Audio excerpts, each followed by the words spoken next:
Art History Online presents Nighthawks by American painter Edward Hopper. Hopper created Nighthawks in 1942. In the same year, the Art Institute of Chicago acquired the painting from the consigned gallery. Nowadays, it's still on display in the Art Institute of Chicago. The oil on canvas painting measures over 84 by 152 centimeters. In the lower right corner, a signature is visible. In Nighthawks, we can see a diner at night, at the corner of desolate streets. Through the large windows, we can peek at the waiter and his 3 guests. Before we're going to interpret the scene any further, I'd like to take a look at the painting's visual qualities. The design of the painting seems clear and simple, but it's actually quite ingenious. Looking at the flat surface, we can distinguish some vertical and diagonal lines. In fact, there are no true horizontals. To me, the verticals are most grounded, stabilizing the composition.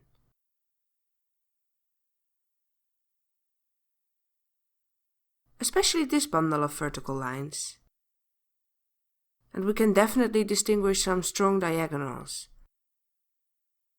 Almost all of them going through the bundle of vertical lines.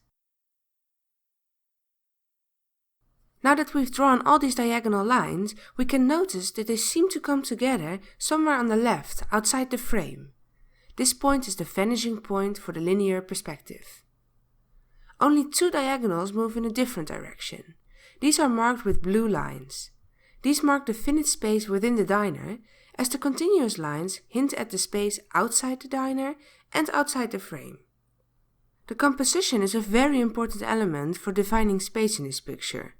Hopper made clever use of perspective in combination with the suggestion of glass material. We can easily imagine several triangular shapes that illustrate Hopper's use of perspective.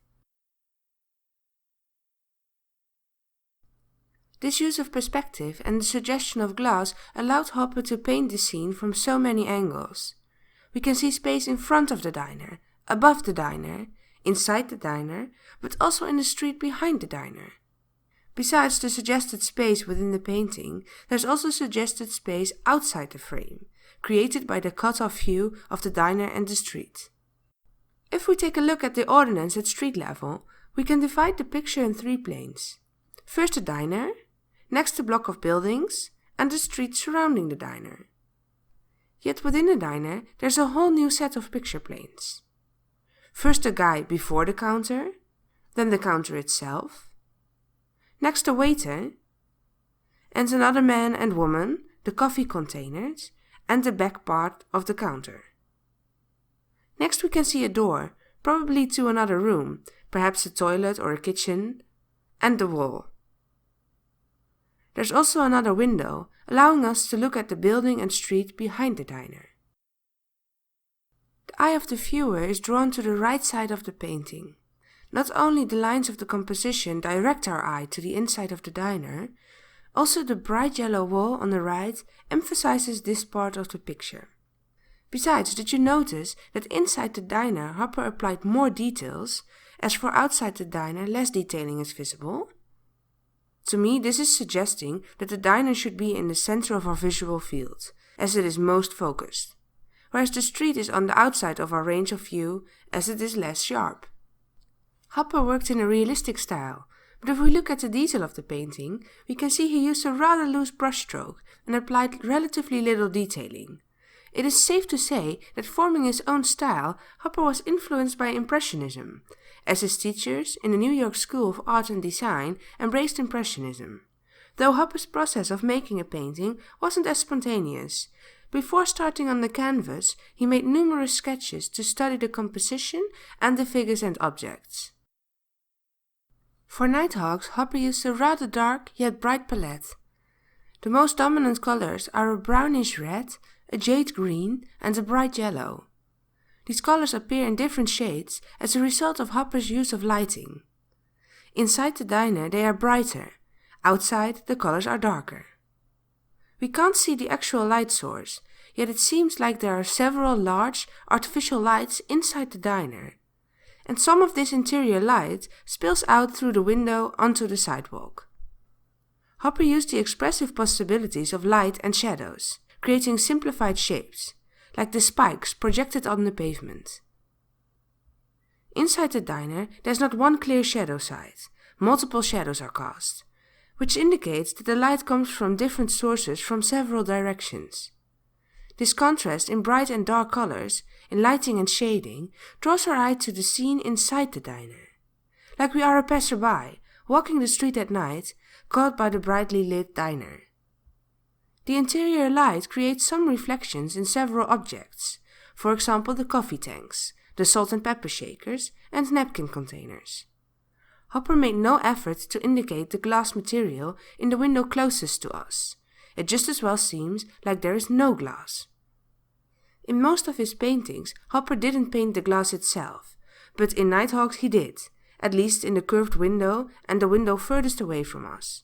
There we can notice some reflections. There have been many different speculations about the meaning of Nighthawks. Hopper disclaimed almost all described meanings, though it's interesting to discuss some common interpretations. According to Hopper himself, Nighthawks was inspired by a restaurant on New York's Greenwich Avenue where two streets meet. Some people make it a sport to find the exact building, but scholars agree that it's probably inspired by a particular locale, but that it's not the exact depiction of one building. Looking at the painting, we don't see the name of the diner. We do see advertisement for Phillies. Phillies is a brand of American-made cigars originally made in Philadelphia, Pennsylvania. The streets we're looking at seem to be abandoned. Not only are there no people in the streets, probably because it's night, but also the store is empty. There's no stock, decoration, or anything in the store window. Just dark, contrasting shadows. We can say the same about the windows above the store. There are no curtains or anything, just shadowing. In one of the windows above the store, we can see an unidentifiable shape in a lighter paint. Some think it's a person or a cat, yet if we zoom in, it rather looks like the reflection of a streetlight. In the picture, 4 persons are depicted, a waiter behind the counter and 3 customers sitting at the counter. Fun fact, Hopper modeled the male figures after himself and the female figure after his wife Jo. It looks like the man and woman sitting next to each other are a couple, though we can't be sure what the nature of their relationship is. They could be married for 10 years, or just as well be casual lovers. The female figure seems somewhat bored, looking at something in her hands, perhaps a piece of food. The man beside her, holding a cigarette, has a blank face, not really showing any emotion. It does seem like he's interacting with the waiter. They seem to be making eye contact, as if the waiter said something to the guy. The 4th figure, only showing us his back, is sitting alone. We don't know what his face looks like, or what he's doing. It does seem like he's holding a glass, not sure what it's containing. We can only speculate about his expression. Just by looking at the figures, it's not really clear how to read them. This naturally invites to speculate. From the beginning of their marriage in 1924, Hopper's wife Jo kept a journal with sketch drawings of each painting, along with descriptions and additional information. Let's take a look at her notes on Nighthawks. The notes tell us the painting, titled Nighthawks, was completed on January 21st, 1942. Jo writes, "Night plus brilliant interior of cheap restaurant. Bright items, cherry wood counter, plus stops of surrounding stools. Light on metal tanks at rear right. Brilliant streak of jade green tiles, 3/4 cross canvas at base of glass of window curving at corner. Light walls, tall yellow ochre door into kitchen right." By mentioning the colors and reflections, Jo emphasizes their importance. Besides, she confirms that the door leads to a kitchen. Very good-looking blonde boy in white, inside counter. Girl in red blouse, brown hair, eating sandwich. Man, Nighthawk, beak, in dark suit, steel grey hat, black band, blue shirt, holding cigarette. Other figure, dark sinister back, at left. Jo suggests that the title Nighthawks is a reference to the slick man at the counter and perhaps his beak-shaped nose. She also suggests that the man on the left is in fact a sinister figure. Light sidewalk, outside pale greenish, darkish red brick houses opposite. Sign across top of restaurant, dark Phillies 5-cent cigar. Picture of cigar. Outside of shop dark green.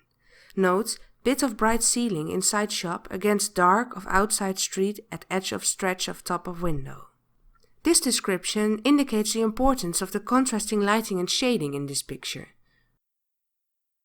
Nighthawks, as well as Hopper's other work, is seen as an example of American scene painting. American scene painting is an umbrella term for the provincial American regionalism and the urban and political social realism, but its specific boundaries remain ambiguous. This art movement is seen as a reaction against the European modernism, an attempt to define a uniquely American style of art. Typically, the scenes are American and in a realist style. To make a living, between 1913 and 1923, Hopper abandoned painting to make commercial illustrations. His illustrations glorified and promoted American culture, hard work, consumerism, and leisure. Opposed to his commercial illustrations, his paintings are scenes of common everyday life in America and its people. In Nighthawks, we can see a typical American all-night diner with modern lighting. In the early 1940s, fluorescent lights had just come into use.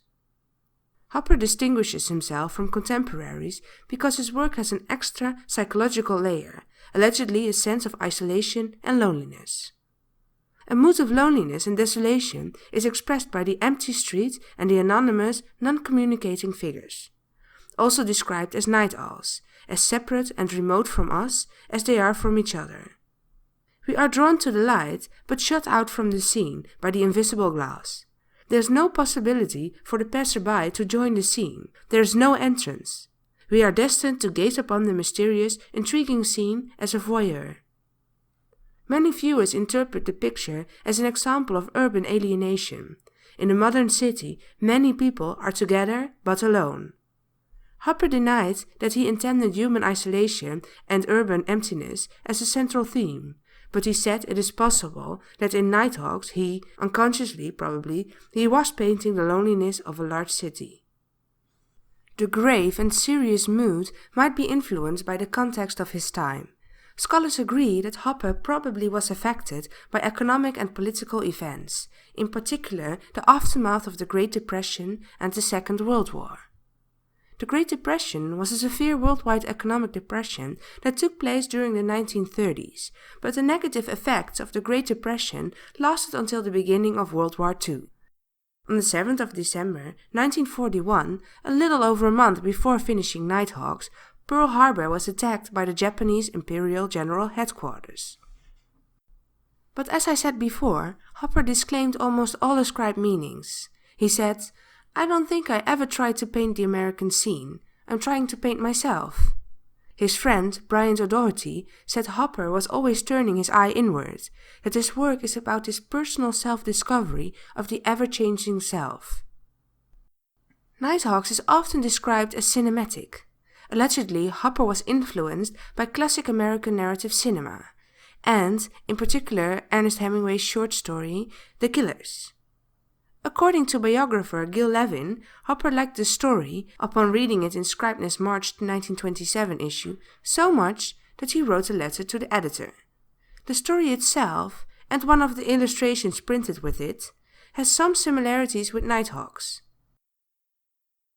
Hemingway's short story was later made into a film noir by Robert Siodmak, and surprisingly, it seems as if he was inspired by Nighthawks. I can imagine Nighthawks reminds of American cinema, the fedora hats, the clothing, the bar, the feeling that something is about to happen. Even though Hopper states that Nighthawks has no intended meaning, we can't help speculate about its possible meaning. Besides, it is interesting to look at the painting not just as an isolated work, but as the product of a certain time and place. Over the years, it has become an icon of American culture. What makes Nighthawks such a remarkable painting is its psychological impact. So many people have been trying to grasp the essence of this painting, but remain unsure, caught in its mystery and solitude. Thank you for watching this video by Art History Online. I hope you've enjoyed it. Feel free to like, comment, or check out the other videos.